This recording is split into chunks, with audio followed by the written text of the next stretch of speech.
दोस्तों कहते हैं अगर धरती पर कहीं जन्नत है तो वो है कश्मीर। खूबसूरत वादियां, बर्फ से ढकी चादरों की तरह, पहाड़ों की चोटियां और श्रीनगर में गहरी डल झील यहाँ की खूबसूरती को बयां करती है। और जब भी कश्मीर की बात होती है तो अब आर्टिकल 370 और 35A की बात आती है। साथ ही कश्मीर के महाराजा हरि सिंह का नाम भी जरूर आता है। दोस्तों यहाँ का इतिहास पुराने जमाने से ही बहुत गौरवशाली रहा है। आज हम अपनी वीडियो में महाराजा हरि सिंह और कश्मीर के इतिहास की बात करेंगे। तो चलिए शुरू करते हैं। जम्मू कश्मीर भारत का अभिन्न अंग है। आजादी के बाद जम्मू कश्मीर भारत का हिस्सा बना, जिसके लिए एक इंसान को जिम्मेदार माना जाता है। वो है जम्मू कश्मीर के आखिरी राजा हरि सिंह। इन्होंने 26 अक्टूबर 1947 को एक ऐतिहासिक फैसला लिया, जिसके बाद कश्मीर भारत का हिस्सा बन गया। भारत और पाकिस्तान के बंटवारे के बाद ही कश्मीर दोनों देशों की दुश्मनी की वजह रहा। जम्मू कश्मीर भारत में अकेली ऐसी रियासत थी जहां पर जनसंख्या तो ज्यादातर मुसलमान थी, लेकिन वहां पर राजा हिंदू थे। अब बात करते हैं हरि सिंह के वंश की। हरि सिंह डोगरा वंश के थे। इस वंश के सबसे पहले राजा गुलाब सिंह थे और इन्हीं के पोते थे हरि सिंह। 21 सितंबर 1895 को हरि सिंह का जन्म जम्मू के अमर पैलेस में हुआ और इनके पिता महाराजा अमर सिंह थे। हरि सिंह ने 23 सितंबर 1925 को कश्मीर रियासत की राजगद्दी संभाली। हरि सिंह ने अपनी जिंदगी में 4 शादियां की और वरिष्ठ कांग्रेस नेता और लेखक करण सिंह राजा हरि सिंह के बेटे हैं। 13 साल की उम्र में हरि सिंह अजमेर के मायो कॉलेज में पढ़ने के लिए चले गए और अगले ही साल उनके पिता की मौत हो गई। इसके बाद उनके चाचा प्रताप सिंह को जम्मू कश्मीर का राजा बनाया गया। 20 साल की उम्र में हरि सिंह को जम्मू कश्मीर का मुख्य सेनापति चुना गया और महाराजा हरि सिंह ने 1925 में जम्मू कश्मीर रियासत की बागडोर अपने हाथ में ले ली। हरि सिंह आजकल की या आधुनिक सोच विचार वाले इंसान थे। गद्दी पर बैठने के बाद राजा हरि सिंह ने अपनी रियासत में वैश्यावृत्ति, बाल विवाह और शिक्षा जैसी परंपरा को खत्म कर दिया। उन्होंने राज्य में सभी के लिए प्राथमिक शिक्षा को कंपलसरी कर दिया। यह उस वक्त एक बड़ा कदम था जो राजा हरि सिंह ने अपनी रियासत को एजुकेशन देने के लिए उठाया था। हरि सिंह ने दलित हिंदू लोगों के लिए लोगों के सभी मंदिरों के दरवाजे खुलवा दिए और यह फैसला उन्होंने 1929 में लिया था। हरि सिंह ने अपने शासन काल में जाति प्रथा, वैश्यावृत्ति जैसी प्रथाओं को खत्म करने के लिए और कई सामाजिक सुधार के काम किए। महाराजा हरि सिंह मुस्लिम लीग और उनकी सांप्रदायिक सोच के खिलाफ थे और दूसरे विश्व युद्ध के टाइम पर 1944 से 1946 तक शाही युद्ध मंत्री मंडल के सदस्य भी रहे। 26 अक्टूबर 1947 को महाराजा हरि सिंह ने जम्मू कश्मीर का भारत में विलय उसी संवैधानिक विलय पत्र के आधार पर किया, जिसके आधार पर बाकी रियासतों का भारत में विलय हुआ था। उस वक्त महाराजा हरि सिंह ने विलय पत्र में लिखा था कि मेरे इस विलय पत्र की शर्तों में भारतीय अधिनियम 1947 के किसी भी संशोधन के जरिए बदलाव नहीं किया जाएगा, जब तक मैं खुद इस बदलाव के लिए तैयार ना हूं। राजा हरि सिंह ने साफ कहा था कि किसी सूरत में इस इंस्ट्रूमेंट ऑफ एक्सेशन को नहीं तोड़ा जाएगा, जब तक इसे बदलने के लिए मैं तैयार ना हूं, और यह अधिकार सिर्फ महाराजा हरि सिंह के पास होगा। अब पाकिस्तान की सोच की बात करते हैं। पाकिस्तान कश्मीर के बारे में हमेशा से ही क्या सोचता था? पाकिस्तान चाहता था जम्मू कश्मीर भारत का हिस्सा ना बने, बल्कि पाकिस्तान का हिस्सा बन जाए।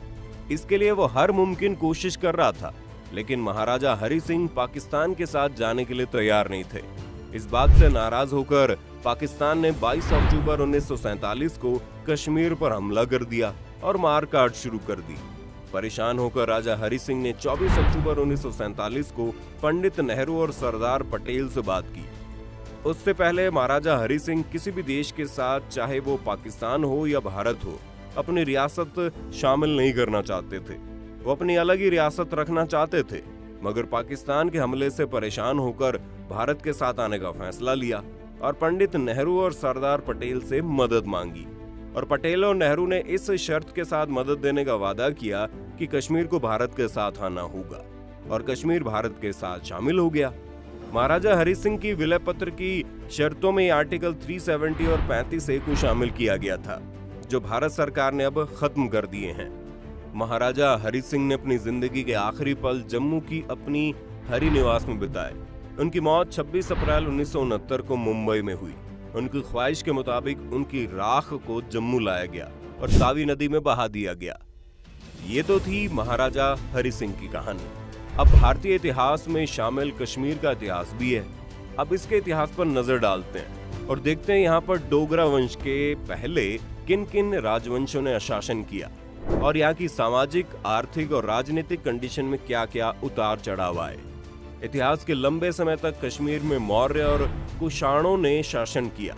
मशहूर इतिहासकार कल्हण की किताब राजतरंगिनी के मुताबिक सम्राट अशोक कश्मीर का प्रमुख शासक रहा और उसी ने श्रीनगर शहर को बसाया था।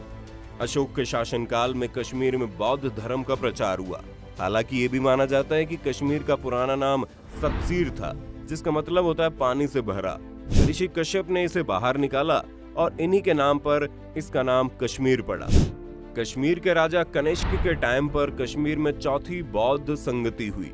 इसके बाद कुछ समय तक कश्मीर में मिहिरपुर राजवंश का शासन रहा। इसके बाद में कश्मीर में शैव दर्शन का विकास हुआ।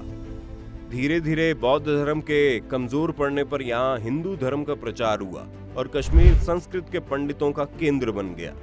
7वीं सदी में दुर्लभ वर्धन ने कश्मीर में शासन किया।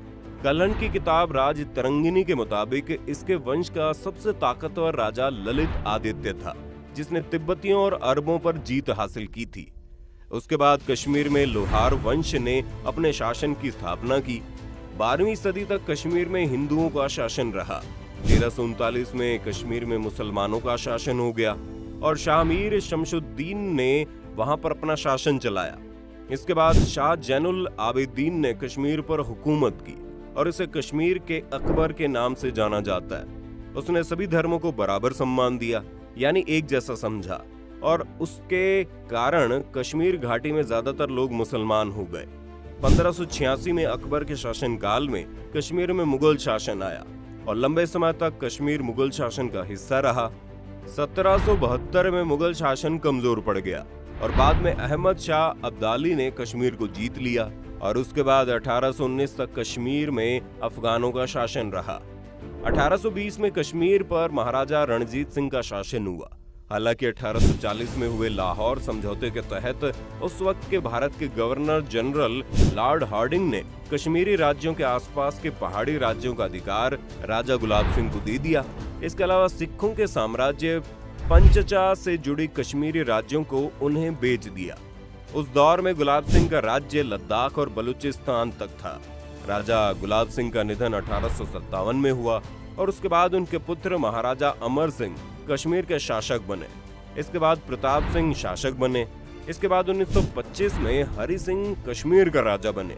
इस तरह आजादी के वक्त कश्मीर पर डोगरा वंश का शासन रहा और 26 अक्टूबर 1947 को भारत में कश्मीर को मिला दिया गया। दोस्तों, लगता है अब आपको कश्मीर की असल कहानी समझ आ गई होगी, किस तरह से ये हमारे देश का हिस्सा बना। आपको क्या लगता है, कश्मीर से राजा हरि सिंह की शर्त वाले 370 और 35A को हटाना सही था? हमें कमेंट में बताइए। अगर वीडियो पसंद आई तो इसे लाइक और शेयर जरूर करें और चैनल को सब्सक्राइब तो आपको करना ही है। धन्यवाद।